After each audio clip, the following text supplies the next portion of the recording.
Assalamualaikum warahmatullahi wabarakatuh. Berjumpa lagi dengan saya Sugini, Associate Professor di jurusan Arsitektur UII. Kali ini kita sedang akan membicarakan tentang bagian dari tahapan metode penelitian dalam pendekatan kuantitatif sebagai bagian dari mata kuliah Magister Arsitektur UII. Pada minggu sebelumnya kita sudah membicarakan tentang analisis, dan salah satunya analisis yang memang harus diketahui oleh kita, terutama untuk pendekatan yang kuantitatif, yaitu analisis statistik.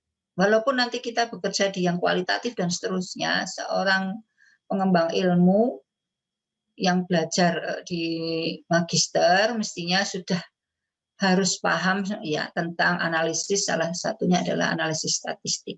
Nah, analisis statistik sudah dibicarakan kemarin bahwa ada statistik itu ada statistik deskriptif, statistik inferensial, kemudian analisis itu macam-macam, ada analisis deskriptif, ada analisis komparatif, ada analisis asosiasi korelasi dan seterusnya, dan masing-masing bagaimana caranya kemarin sudah disampaikan. Nah, sekarang kita masuk. Setelah analisis selesai, kemudian hipotesis itu dibuktikan, terbukti atau tidak. Hipotesis yang terbukti itu yang diterima itu hipotesis nol atau hipotesis alternatifnya.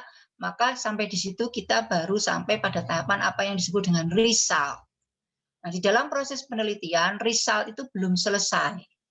Ada tahapan selanjutnya, result itu kemudian harus dibahas, dan dari pembahasan itu kita bisa menyimpulkan. Nah, begitu kita menyimpulkan, maka penelitian itu selesai. Jadi kalau sampai kepada result, penelitian itu belum selesai. Nah, hari ini kita akan bicara tentang pembahasan dan kesimpulan dalam riset. Ya.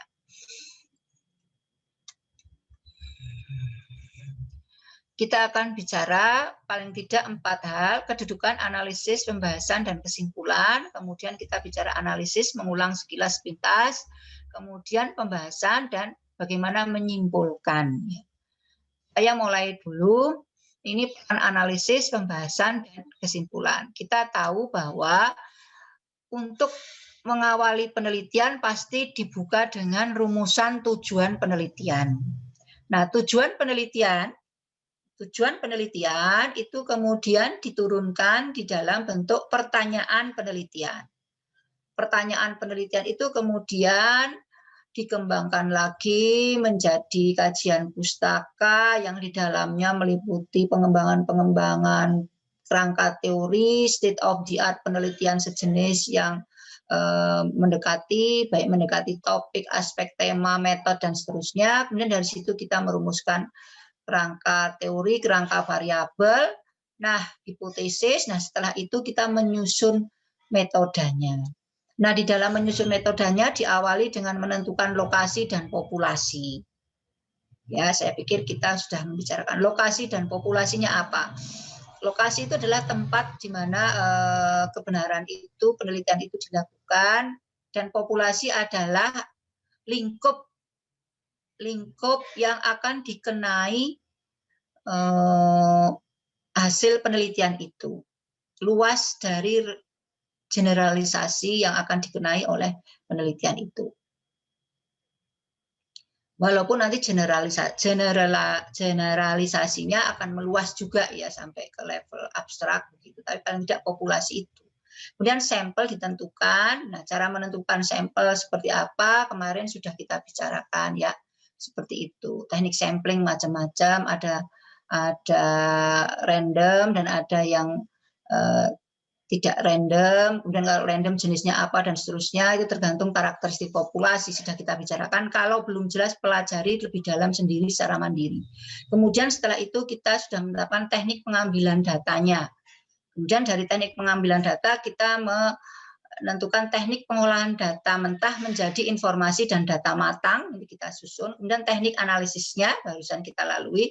Kemudian strategi dan metode pembahasan untuk menjawab pertanyaan penelitian dan tujuan. Nah, di sini nih di yang warna ini tadi kedudukannya. Nah, kemudian analisis ditetapkan berdasarkan tujuan penelitian, permasalahan, pertanyaan penelitian, serta hipotesis. Analisis ditetapkan berdasarkan sifat data. Ini ditetapkan ya. Seperti itu. Kemarin saya pikir kita sudah bicara. Nah, kemudian analisis tadi sudah saya sampaikan ada 3 jenis ya. Analisis data itu bisa deskriptif, komparatif, korelasi, asosiasi. Nah, kemudian bagaimana alatnya bisa pakai statistik, kemudian analisis deskriptif, itu alat statistiknya apa, bentuknya apa, nanti wujudnya dalam gambarannya, bisa min, median, modus, dan seterusnya. Anda memilih yang mana tergantung dari apa tujuan penelitian Anda dan karakteristik datanya. Komparatif membandingkan antara satu kelompok sampel dengan kelompok sampel lain yang dibutuhkan untuk membuktikan peran dari variabel-variabel penelitian atau yang lain tergantung dari hipotesis. Korelasi mencari hubungan di antara variabel-variabel. Asosiasi ini sampai kemudian Anda bahkan bisa menghasilkan prediksi hubungan. Seperti itu. Nah, pembahasan ini adalah bagian dari laporan yang paling original. Jadi diri Anda itu di mana? Diri Anda itu terlihat pada pembahasannya.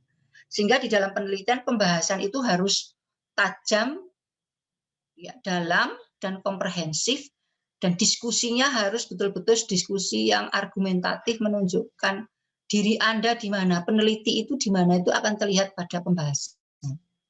Nah, pembahasan menunjukkan bobot peneliti, seperti itu. Pembahasan itu ada macam-macam ya. Pertama, ada pembahasan internal dan ada pembahasan eksternal. Pembahasan internal itu apa? Pembahasan internal itu adalah diskusi antar analisis. Bahkan sering ini masih dikatakan lingkupnya analisis. Jadi antara hasil penelitian, hasil pergerakan fenomena di analisis komponen A dengan komponen B itu didiskusikan seperti itu. Analisis eksternal adalah analisis yang membahas entitas di luar hasil penelitian itu. Ya, jadi misalnya untuk diskusi analisis, yaitu misalnya begini, ketika ternyata ada kecenderungan meningkat pada data tentang prosentase perubahan rumah pada kelompok-kelompok lingkungan masyarakat tradisional tertentu ya dari tahun ke tahun.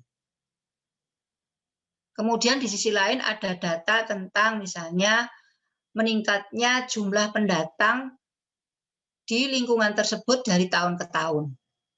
Maka kemudian Anda dua fenomena itu, kecenderungan itu kemudian dibahas.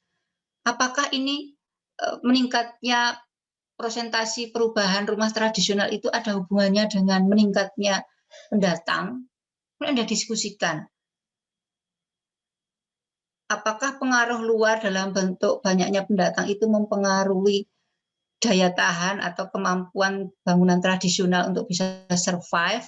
Nah, itu pertanyaan-pertanyaannya masih di sekitar bagian-bagian dari hasil analisis di dalam lingkup penelitian. Nah, tapi kemudian yang eksternal itu gimana? Ada penelitian lain ditulis orang lain yang memang skopnya sama, kemudian dibandingkan. Ternyata di tempat lain itu, walaupun jumlah pendatang itu meningkat, kenapa ya? Tetap saja prosentasi perubahan rumah tradisional tidak meningkat. Gitu. Maka Anda kemudian mencari faktor apa ya? Kenapa di sini terjadi demikian? Kenapa di sana tidak? Anda mencari yang lain lagi, penelitian yang lain lagi yang dikerjakan orang lain. Yang di sana iya, sama dengan ini. Yang di sana tidak. Kemudian dibanding-bandingkan, apa sebabnya? Oh, ternyata kelompok-kelompok yang iya ini tadi ya, yang ada hubungan ternyata trennya sama itu, ternyata punya kesamaan variabel, misalnya mereka ada di daerah urban misalnya. Sedangkan yang ini, kelompok-kelompok ini, walaupun orang luar itu datang, kok tetap aja bangunan tradisionalnya itu persentase perubahannya itu tetap tidak menunjukkan tren yang sama dengan jumlah pendatang. Oh, ternyata dia di daerah-daerah yang sacred, daerah-daerah yang memang itu daerah yang sangat memegang kultur yang sangat kuat dan seterusnya. Oh, berarti di situ Anda menemukan ada pengaruh di luar yang variabel yang tadinya kita duga begitu. Nah, itu kemudian menimbulkan pertanyaan lain untuk penelitian selanjutnya. So, ternyata tidak cukup ya. Memang di dalam penelitian ini ya memang ada hubungan, misalnya peran pengaruh pendatang baru dikaitkan dengan perubahan bangunan tradisional di beberapa iya, tetapi ternyata di tempat lain enggak. Kalau begitu kuat mana ya antara budaya dengan apakah ada hubungan dengan spasial dan seterusnya. Sehingga di dalam akhir penelitian itu Anda menghasilkan pertanyaan untuk penelitian selanjutnya dan seterusnya. Seperti itu. Ini pembahasan internal itu antara satu parameter dengan parameter yang lain. Tadi saya contohkan, misalnya ada presentasi perubahan rumah tradisional dari tahun ke tahun misalnya. Yang ini parameter tentang banyaknya jumlah pendatang baru. Nah, kemudian Anda mendapatkan model, oh ternyata ada hubungan nih. Bisa seperti itu. Tapi bisa saja dibandingkan dengan konsep atau teori. Temuan penelitian ini yang kita hadapi, kemudian dibandingkan dengan teori dan konsep yang relevan, yang sebelumnya mungkin kita pelajari di kajian pustaka. Bahwa memang ada pengaruh misalnya introduksi atau komposisi karakter penduduk terhadap prosentase perubahan rumah tradisional itu berhubungan, misalnya ada konsep atau teori yang Anda hasilkan dari kajian pustaka. Itu didiskusikan, oh ternyata itu terjadi, dan didiskusikan jadilah kesimpulan. Bisa seperti itu. Tapi ada yang tidak seperti itu. Sebaiknya penelitian yang baik itu adalah penelitian yang tidak hanya internal, tapi eksternal. Eksternalnya juga tidak hanya dengan penelitian lain, tetapi dengan konsep dan teori yang relevan. Sehingga nanti Anda bisa membangun teori baru. Jadi penelitiannya itu tidak hanya untuk mengatakan, oh ya, ini terjadi demikian. Tapi harus dilihat di tempat lain begini apa enggak. Sehingga Anda bisa membangun teori baru. Bahkan mungkin paradigma baru. Jadi pembahasan itu menjadi penting, karena di sini akan menunjukkan bagaimana tujuan penelitian dicapai. Semakin komprehensif, dalam, tajam, dan lihat pembahasan itu, maka akan menunjukkan bagaimana tujuan itu dicapai. Bagus atau tidak. Nah, pembahasan juga penting karena dia di dalamnya menafsirkan temuan-temuan penelitian. Dia juga mengintegrasikan temuan penelitian ke dalam kumpulan pengetahuan yang telah mapan. Jadi didiskusikan dengan teori-teori atau konsep yang ada sebelumnya yang sudah menjadi grand teori, kemudian didiskusikan begitu. Nah, itu didiskusikan itu bisa apa? Bisa memantapkan teorinya atau konsep yang sudah mapan itu, atau juga dia itu akan memfalsifikasi. Oh, kok beda ya? Apakah beda itu salah? Tidak, artinya ada kemungkinan pasti ada bangun teori yang lain. Sehingga Anda bisa mengusulkan, oh ada bangun teori yang lain, ada paradigma yang lain loh, misalnya seperti itu. Ya, contoh dalam penelitian S3 saya itu diawali oleh kegelisahan oleh kelompoknya para ilmuwan yang saya quote gitu. Tadinya ada kelompok yang penelitian kenyamanan termal itu sebagai satu produk heat balance yang start, yang adaptif saja, yang fisiologis. Tapi kemudian ada kelompok penelitian yang membuktikan mengapa model yang digunakan untuk memprediksi persepsi orang pada ruang nyata kok tidak sama, kok mesti bias. Oh, maka di situ ada bias. Pertanyaannya apa pengaruhnya? Maka saya masuk di sana. Oh, ternyata bisa nggak dimodelkan? Kalau nggak bisa dimodelkan, itu kan menjadi kalau apakah ini sebuah kondisi yang berpola atau tidak begitu. Tapi ketika itu bisa dimodelkan, maka oh berarti ada paradigma baru. Maka ketika di S3 saya menghasilkan model dan membuat formula-formula yang mengkaitkan dengan perbedaan perbedaan psikologis individual, oh berarti ada paradigma baru bahwa untuk melihat kenyamanan termal tidak hanya dilihat dari adaptif fisiologis, tapi adaptif psikologis. Misalnya. Itu kan contoh untuk didiskusikan dengan pengetahuan yang telah mapan. Memodifikasi teori yang ada atau menyusun teori baru tadi disampaikan ya contohnya.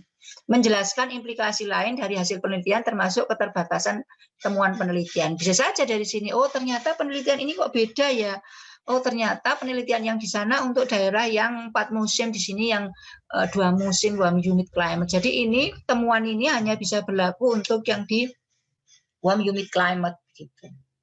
Nah, ini contoh. Jadi pembahasan Anda itu mendiskusikan antara empiri ini didiskusikan dengan teori baru.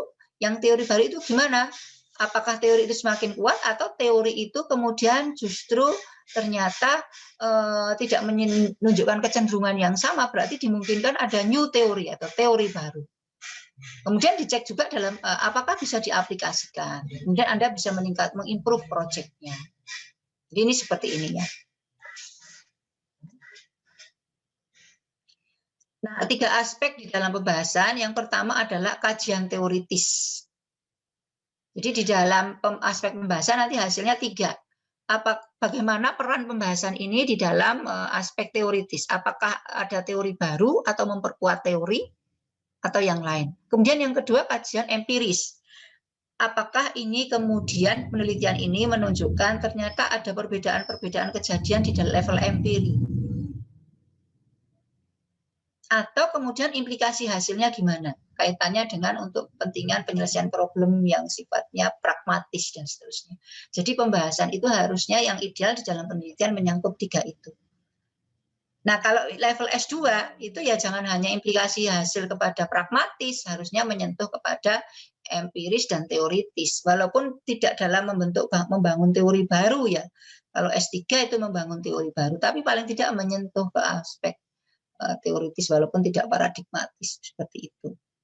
Tapi kalau hanya misalnya evaluasi purnahuni, membandingkan, kemudian berupa guideline desain, itu sebenarnya bukan level penelitian S2 itu. Ya, S2 itu tidak, kemudian guideline desain itu bukan S2 ya. Harusnya dia membangun juga ke teori. Lebih dari guideline desain ya. Guideline desain adalah model, bukan guideline desain perancangan ya. Seperti itu.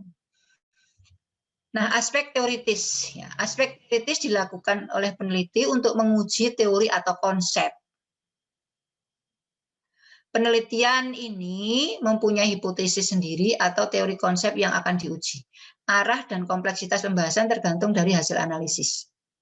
Dari analisis penelitian akan dihasilkan 2 kemungkinan, hipotesis atau teori konsep terbukti, atau hipotesis nol terbukti, atau teori konsep tidak terbukti. Nah, saya pikir kemarin kita kan tahu ada hipotesis HI dan ada H0, seterusnya.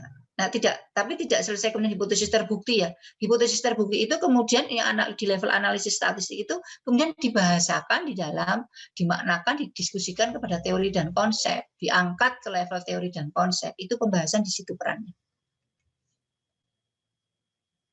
Pembahasan aspek teori itu dalam bentuk uji hipotesis. Hipotesis atau teori konsep terbukti itu menjadi lebih mudah. Tapi kalau hipotesis nol terbukti atau teori konsep tidak terbukti, itu akan ada tindak lanjut. Ini silahkan. Ini bisa menjadi panduan. Jadi kalau hipotesis atau teori konsep terbukti, Anda kemudian tinggal mengembalikan pembahasannya.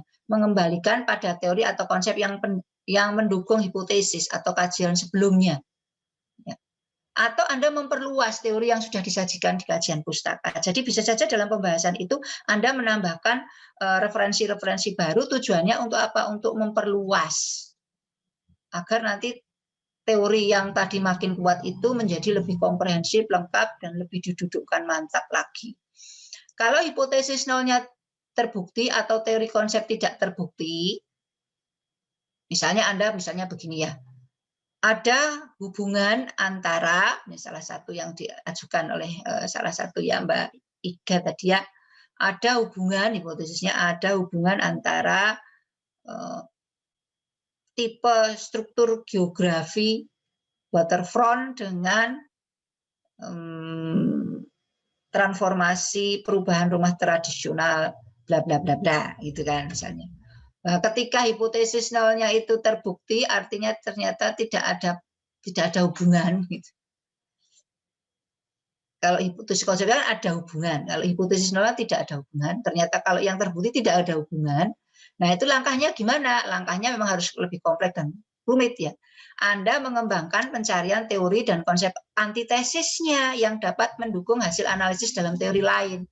Jadi kalau hipotesis nolnya yang terbukti atau hipotesis alternatif tidak terbukti, maka Anda kemudian mengembangkan penelitian-penelitian yang lain yang kemudian mendukung, oh kalau begitu memang tidak terbukti ya, terus apa yang mendukung? Anda kembangkan, oh ternyata di penelitian sana itu ini. Ternyata memang benar bahwa memang yang lebih menentukan itu bukan struktur geografi, tapi misalnya yang menentukan justru misalnya introduksi penduduk asing ke dalam lokasi, kemudian apalagi misalnya tingkat religiositas atau apapun saya nggak tahu, sehingga nanti ternyata Anda membangun teori lain gitu.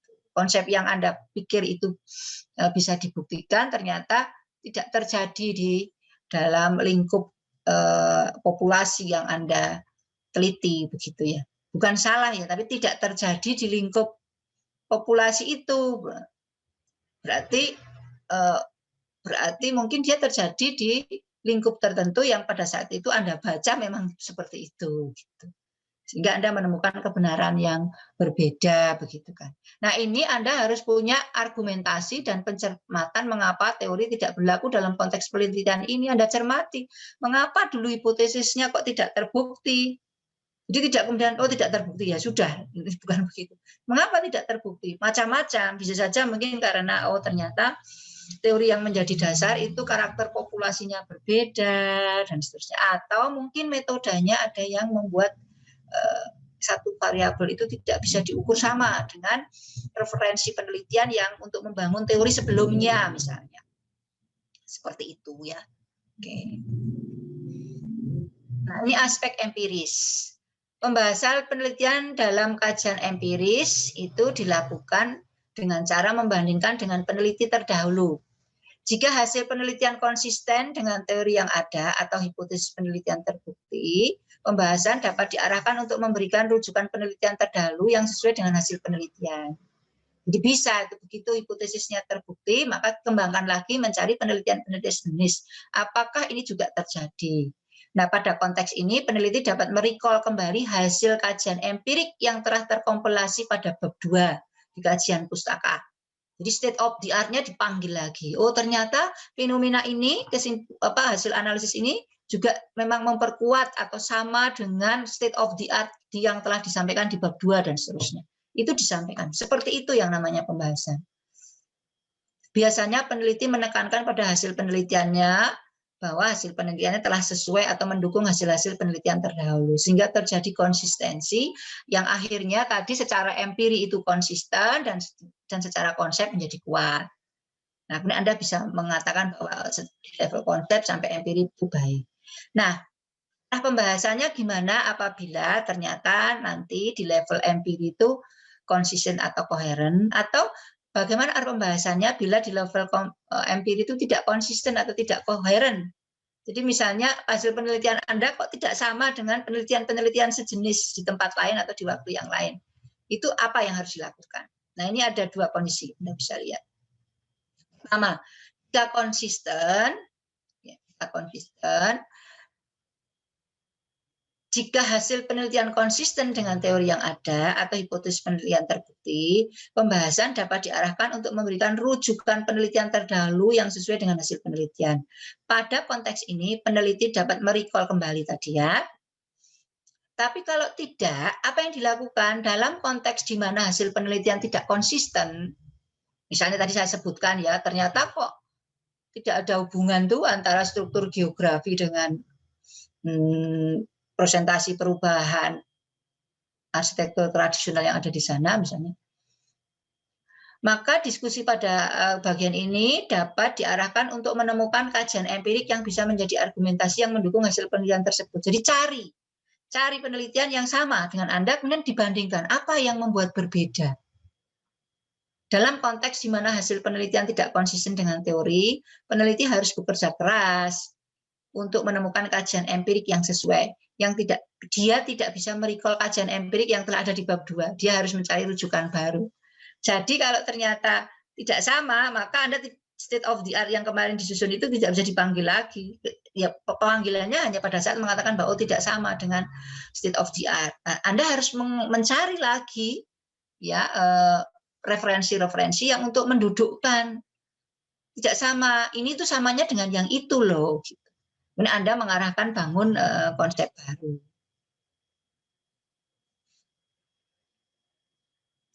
Nah, aspek dampak atau implikasi yang ketiga ya ini peneliti harus mendiskusikan hasil peneliti dengan konteks implikasinya.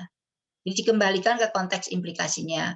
Ya, karena penelitian ini peneliti harus membawa hasil penelitian pada arah masa depan, bukan pada masa lalu atau historis. Jadi kalau sudah jadi terus ngapain? Bukan hanya untuk romantisme. Oh, maka ternyata begini. Terus yang akan datang ngapain gitu. Anda harus menghasilkan sebuah rekomendasi untuk perbaikan ke depan. Rekomendasinya adalah rekomendasi yang fundamental. Bukan rekomendasi, ini maaf ya, ini saling salah paham. Bukan rekomendasi seperti misalnya, oh maka kemudian desainnya begini. Itu bukan penelitian level S2. Itu penelitian untuk desain. Itu part of design. Research as a part of design proses. Bukan membangun teori. Ya, ini saya sampaikan dengan jelas ya. Karena sering saya melihat beberapa penelitian ini kayaknya bukan penelitian S2 deh, ini adalah penelitian programming atau penelitian dari bagian dari proses desain gitu ya. Penelitian harus menginterpretasikan hasil penelitian dalam konteks implikasi atau konsekuensi praktikal dan dari penelitian bagi objek penelitiannya. Oke. Untuk dapat mendiskusikan hasil penelitian dari sudut pandang implikasi praktikal, perlu digali implikasi terhadap stakeholder penelitian. Stakeholdernya siapa yang ada di situ? Nanti perannya gimana? Stakeholder penelitian adalah pihak-pihak yang mungkin mendapatkan manfaat dari penelitian ini. Tentunya stakeholder utama adalah objek peneliti itu sendiri. Seperti itu. Fokus utama peneliti sebaiknya diarahkan pada pemaknaan atau interpretasi hasil penelitian yang bersifat praktis yang bisa dipelajari atau dilakukan oleh stakeholder. Oke, ya. Tapi interpretasi harus interpretasi yang intersubjektif, bukan karena persepsi Anda. Basisnya hasil penelitian itu. Ini yang aspek dampak. Tapi ingat, penelitian S2 itu tidak hanya aspek dampak, dia harusnya aspek teori atau konsep, aspek empiris, dan aspek dampak implikasi. Ini itu bagian dari hasil kesimpulan dari 3 yang lain. Seperti itu. Nah, ini kira-kira kemudian latihannya seperti apa, nanti kita buat sama-sama. Saya pikir sebelumnya saya sudah minta Anda untuk membuat judul untuk di breakdown ke bawah. Itu saja yang bisa saya sampaikan. Saya akan menutup record untuk pertanyaan.